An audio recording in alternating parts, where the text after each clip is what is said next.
Good morning बच्चों, आप सभी का पवन की इतिहास की कक्षा में स्वागत है। हम पढ़ रहे हैं आपके इतिहास की पुस्तक जिसका नाम है भारतीय इतिहास के कुछ विषय। आप लोगों का ये ज़रूरी है कि मुझे सब्सक्राइब कर रहे हैं, क्योंकि जितना आप मुझे सब्सक्राइब करते हैं उतना ही मुझे और अच्छा काम करने की जो है प्रेरणा मिलती है। तो बेहतर है आप मुझे सब्सक्राइब करें ताकि मेरी वीडियो आप तक सबसे पहले पहुंच सके। चलिए बात करते हैं आपके अध्याय नंबर 15, महात्मा गांधी और राष्ट्रीय आंदोलन। वेरी इंपॉर्टेंट लेसन है और ये जानना इसलिए भी ज़रूरी है क्योंकि आपके कॉम्पिटिटिव एग्ज़ाम में ही बहुत सारे प्रश्नों के उत्तर यहीं से पूछे जाते हैं, ना केवल आपके आने वाले एग्ज़ाम में बल्कि भविष्य में आने वाले कॉम्पिटिटिव एग्ज़ाम के लिए भी ये बहुत ज़रूरी है। पहले की तरह इस बार में भी मैं आपके लिए 35 प्रश्न लेकर आया हूँ। अपनी कॉपी और अपना पेन हाथ में लीजिए और तैयार हो जाइए पहले की तरह। चलिए पहला प्रश्न आने वाला है। पहला प्रश्न ये रहा, निम्नलिखित में से कौन सी पुस्तक महात्मा गांधी द्वारा लिखी गई है? महात्मा गांधी ने कौन सी पुस्तक लिखी है वो आपको बताना है। पहला, सत्य के साथ मेरे प्रयोगों की कहानी। दूसरा, हिंद स्वराज। तीसरा है सत्याग्रह, या फिर चौथा है उपरोक्त सभी। सही उत्तर है ये तीनों की तीनों पुस्तक गांधी द्वारा जो लिखी जा चुकी हैं, तो इन्हें जरूर पढ़िएगा। आपको बहुत सारा नॉलेज ज्ञान जो है गांधी जी के संदर्भ में मिल पाएगा। फिर बात करते हैं दूसरा, साइमन कमीशन जो मुंबई पहुंचा था, भारतवर्ष कब आया था? कौन सी तिथि थी? तारीख आपको बतानी है। 3 फरवरी 1928, 27 मई 1930, 30 अक्टूबर 1928, या इनमें से कोई नहीं। सही उत्तर है 3 फरवरी 1928 ईस्वी को साइमन कमीशन मुंबई पहुंचा था। फिर बात करते हैं तीसरा प्रश्न, साइमन कमीशन के अध्यक्ष कौन थे? नाम आपको बताना है। Lala Lajpat Rai, Lord Birkenhead, Lord Irwin, या सर जॉन साइमन। सही उत्तर है सर जॉन साइमन, क्योंकि उनके नाम पर ही इस कमीशन का नाम रखा गया था, साइमन कमीशन। क्लियर है। उसके पश्चात बात करते हैं प्रश्न नंबर चौथे की। साइमन कमीशन को और किस नाम से भी जाना जाता है? आपको बताना है। ऑप्शन है black man commission, white man commission, 7 man commission, या इनमें से कोई नहीं। सही उत्तर है व्हाइट मैन कमीशन भी इसको कहते थे, क्योंकि इसके 7 सदस्य थे और सातों के सातों सदस्य कैसे थे? व्हाइट मैन थे, मतलब वो अंग्रेज थे, इसलिए इसको व्हाइट मैन कमीशन भी कहा जाता है। फिर क्वेश्चन नंबर 5वां, लाला लाजपत राय जी की मृत्यु साइमन कमीशन के विरोध में कहाँ हुई थी? साइमन कमीशन का विरोध हर जगह हो रहा था, भारतवर्ष के कोने कोने में हो रहा था। तो लाला लाजपत राय ने उनकी कमान जो है कहाँ संभाली थी? जहां उनकी मृत्यु भी हो गई थी, अमृतसर, लाहौर, पटियाला, या फिर शिमला। सही उत्तर है लाहौर। याद रखना लाहौर में जो है ये घटना घटी थी। 30 अक्टूबर 1928 ईस्वी को वहां पर उन्होंने जो है लाठियां खाई, विरोध कर रहे थे साइमन कमीशन का, और इतनी लाठियां खाई कि उनकी जो मृत्यु थी वो लाहौर में ही जो है वो 17 नवंबर 1928 ईस्वी को हो गई थी, इसी के कारण। ठीक है, तो ये याद रखना साइमन कमीशन का जो सबसे बड़ा खामियाजा भुगतना पड़ा था वो लाला लाजपत राय, लाल बाल पाल में से लाल जो है वो उनका देहांत हो जाता है। छठा प्रश्न, पंडित मोतीलाल नेहरू के नेतृत्व में 10 अगस्त 1928 ईस्वी को डैश रिपोर्ट पेश की गई थी। उस रिपोर्ट का नाम आपको बताना है। Nehru report, Motilal Nehru report, Jawaharlal Nehru report, या गांधी रिपोर्ट। सही उत्तर है नेहरू रिपोर्ट। याद रखना पंडित मोतीलाल नेहरू के नेतृत्व में ही इसे बनाया गया था, इसलिए उनके नाम पर नेहरू रिपोर्ट के नाम से ये विख्यात थी। याद रखना भारत मंत्री लॉर्ड बर्कनहेड ने जो है चैलेंज किया था भारतीयों को कि वो अपना, हम ठीक है आज़ादी आपको देंगे लेकिन अपना एक संविधान तैयार कीजिए जो सभी को मान्य हो। तो ये चैलेंज जो है एक्सेप्ट किया गया था 28 फरवरी 1928 ईस्वी को। दिल्ली में जो है सभी दलों के, जिसमें लगभग 29 दलों का राजनीतिक दल, जो विभिन्न राजनीतिक दल जो भारतवर्ष में थे, वो सभी एक जगह बैठते हैं और मोतीलाल नेहरू की अध्यक्षता में जो है वो इस प्रकार का जो चैलेंज उनके ऊपर आया था उसको एक्सेप्ट किया जाता है और एक जो है वो तैयार की जाती है रिपोर्ट, जिसको कहा जाता है नेहरू रिपोर्ट। ठीक है, तो इस प्रकार से ये याद रखना है आपने।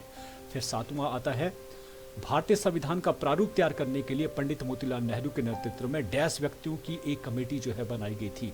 कमेटी बनाई गई थी, सभी दलों से एक एक जो है मेंबर लिए गए थे, लेकिन ये कितने लोग थे वो आपको संख्या जो है बतानी है। 10, 9, 8 या 7। सही उत्तर है 9 सदस्यों की ये कमेटी जो है वो बनाई गई थी, जो प्रारूप तैयार करेंगी किस चीज का?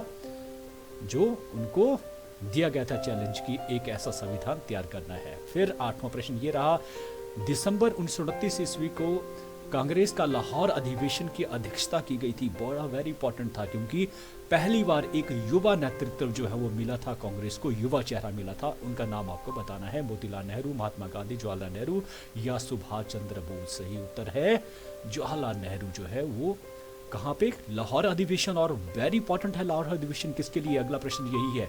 31 दिसंबर 1929 ईस्वी को कांग्रेस ने डैश का प्रस्ताव पारित किया था, इसलिए भी इंपॉर्टेंट है। क्या प्रस्ताव पारित किया गया था वो बताना है, स्वतंत्रता का, पूर्ण स्वराज्य का, पूर्ण आजादी का, ये सभी।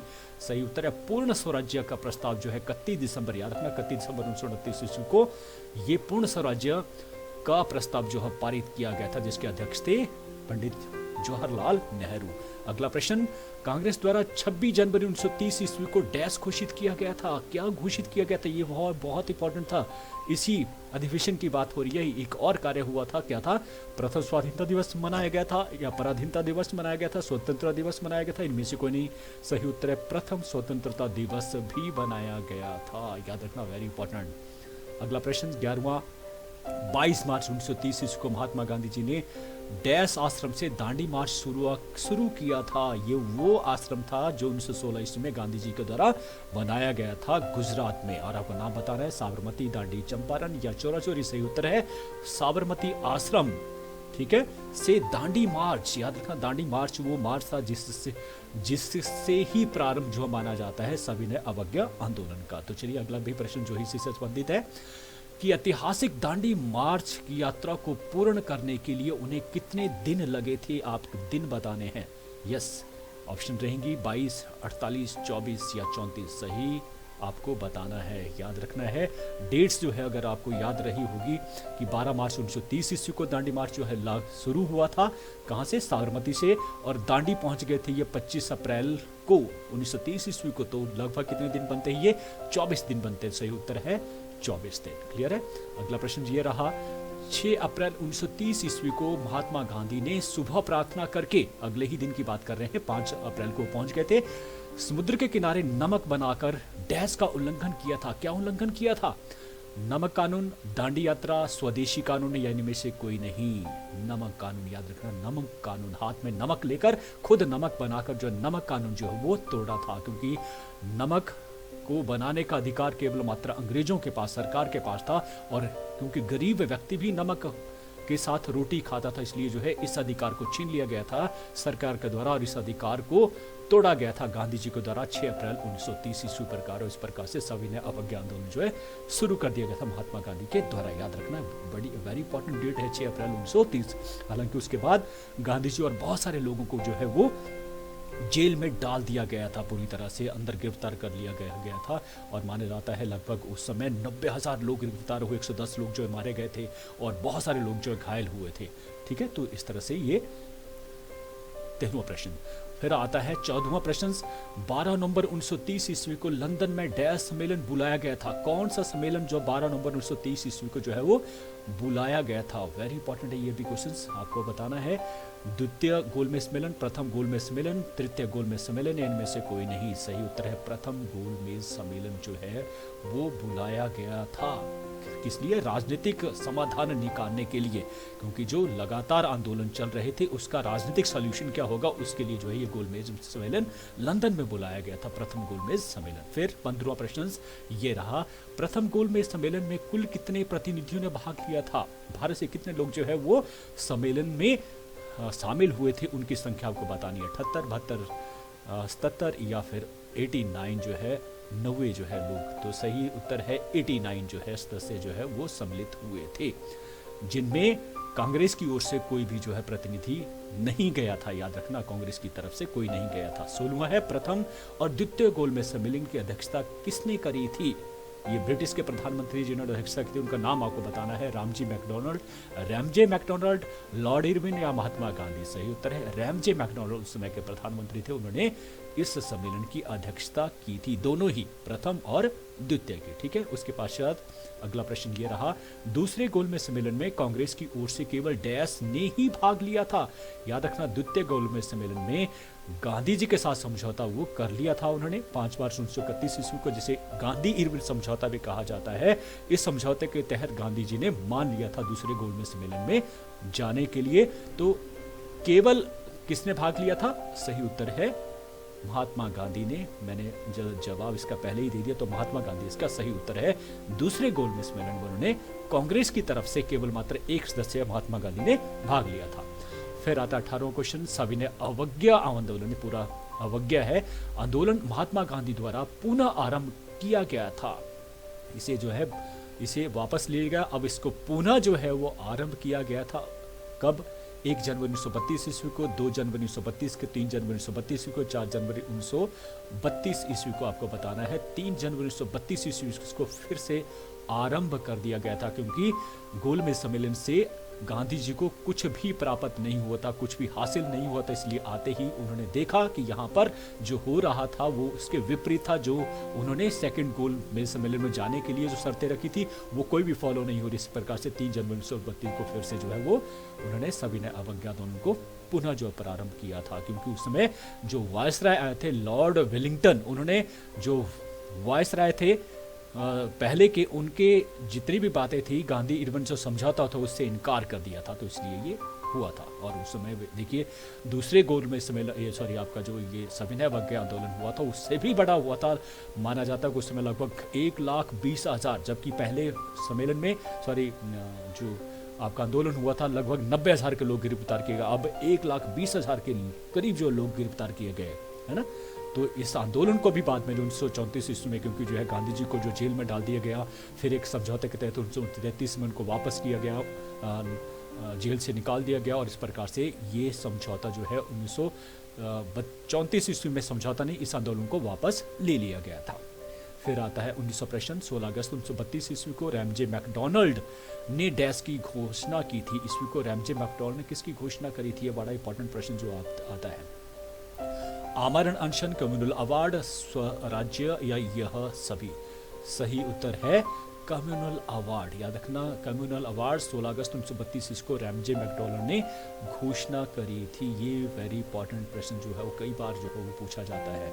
याद रखना है कि जो प्रांतीय विधानमंडल थे उनमें जो विभिन्न जातियां थी या वर्ग थी उनको जो है सीटें आरक्षित कर दी गई थी इसके तहत। ठीक है, इसके तहत जो आपका कम्युनल अवार्ड दे दिया गया था, क्योंकि रैमजे मैकडोनाल्ड जो प्रधानमंत्री ब्रिटिश के, उन्होंने जो है भारतीयों को कहा था कि जो है इस संदर्भ में कुछ करें, लेकिन वो कुछ नहीं कर पाए। इसके पश्चात कम्युनल अवार्ड जो है 16 अगस्त 1932 को दे दिया गया, थोप दिया गया भारतवर्ष के, जिसके तहत जो है विभिन्न जातियों और धर्मों के आधार पर जो है वो प्रतिनिधित्व दे दिया गया।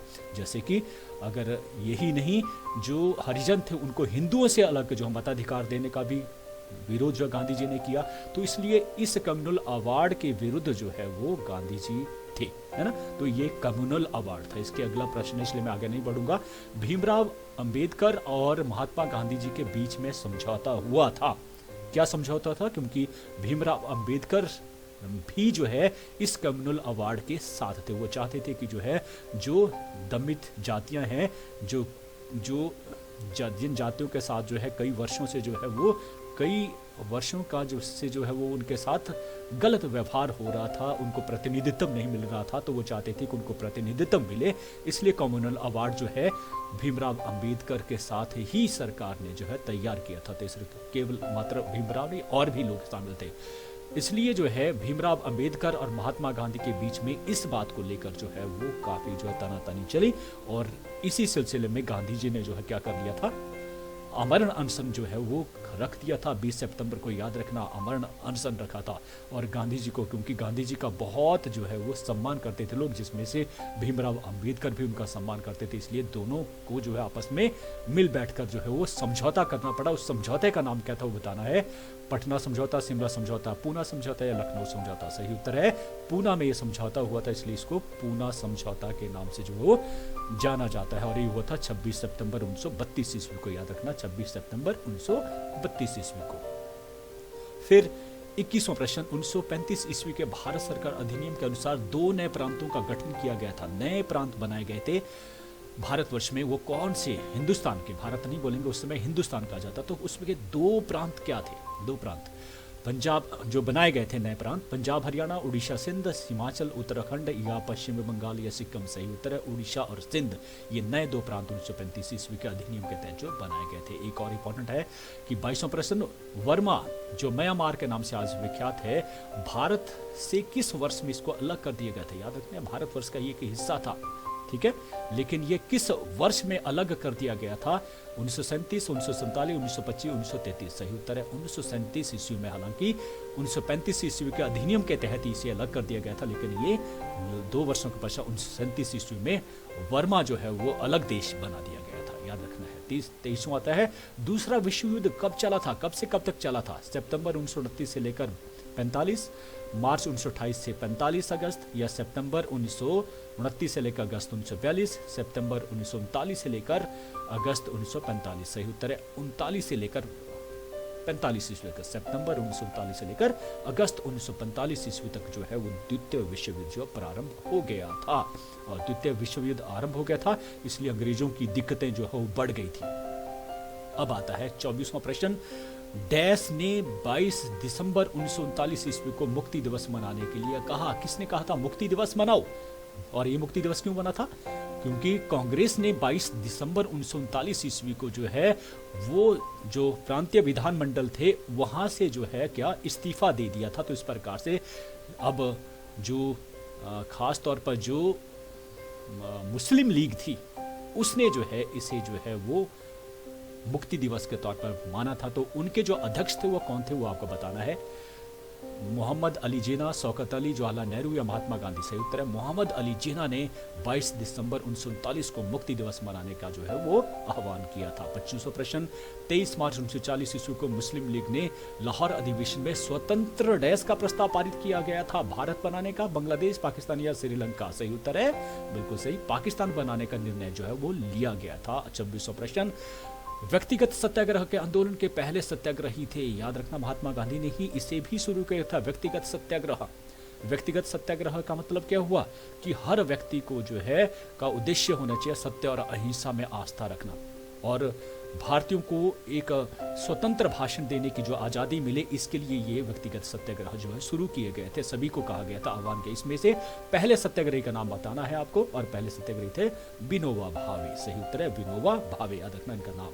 27वां क्वेश्चन, 22 मार्च 1942 ईस्वी को डैश दिल्ली पहुंचा।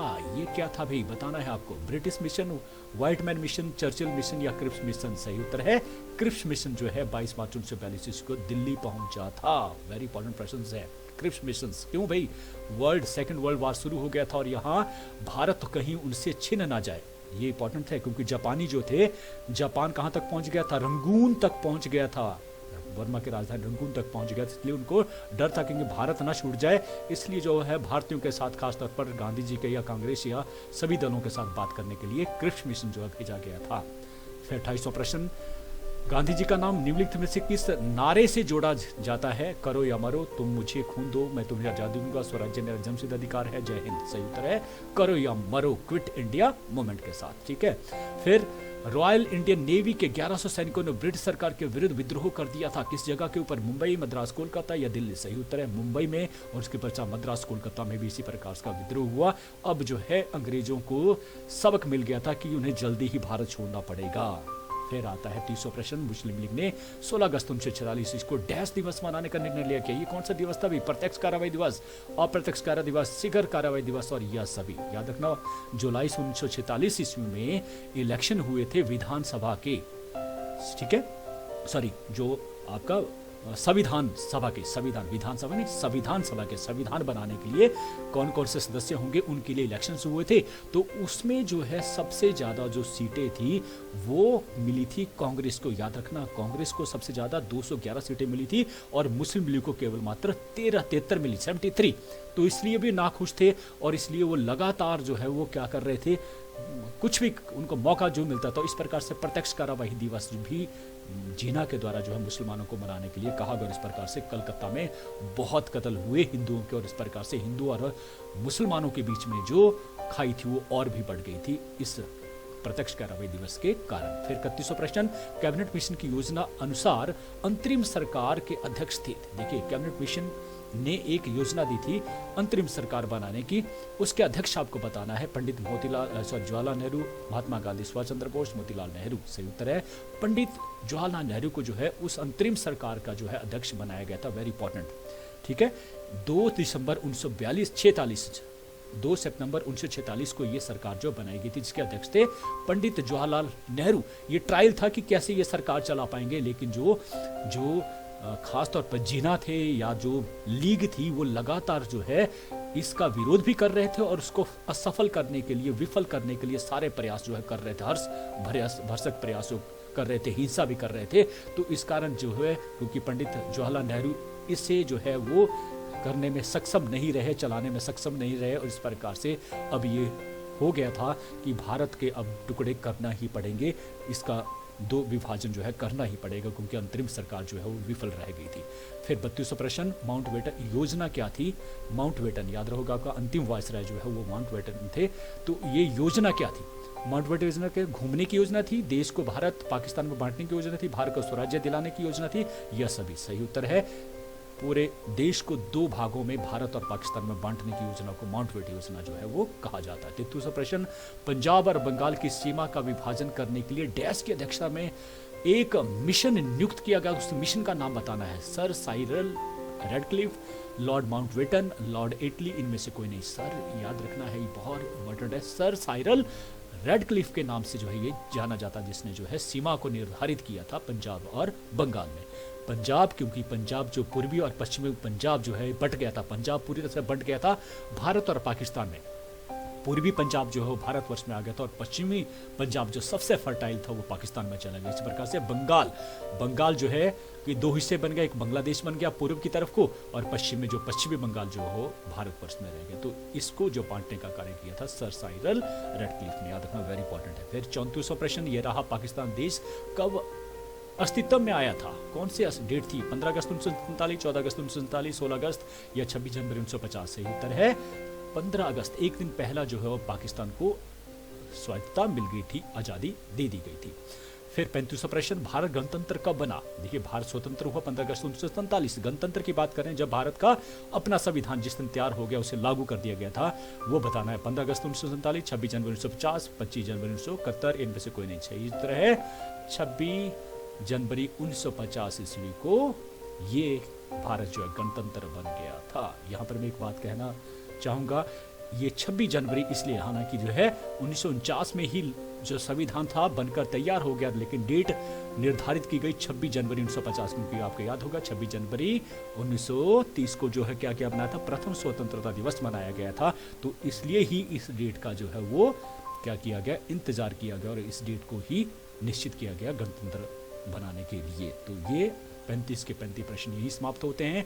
आप चेक करें कि आपके कितने उत्तर जो है सही हैं, और याद रखिए ये न केवल आपके एग्जामिनेशन पॉइंट ऑफ व्यू से बल्कि आने वाले समय में जो कम्पिटिटिव एग्जाम उनके लिए भी आपके लिए बहुत इंपॉर्टेंट प्रश्न है। तो अंत में हमेशा मैं एक लाइन लेकर आता हूँ, तो उस लाइन जो ये है, मेहनत का मार्ग सरल तो नहीं होता, मेहनत का मार्ग सरल तो नहीं होता, पर हाँ सफलता मिलने के बाद जिंदगी को सरल जरूर बना देता है, जिंदगी को सरल जरूर बना देता है।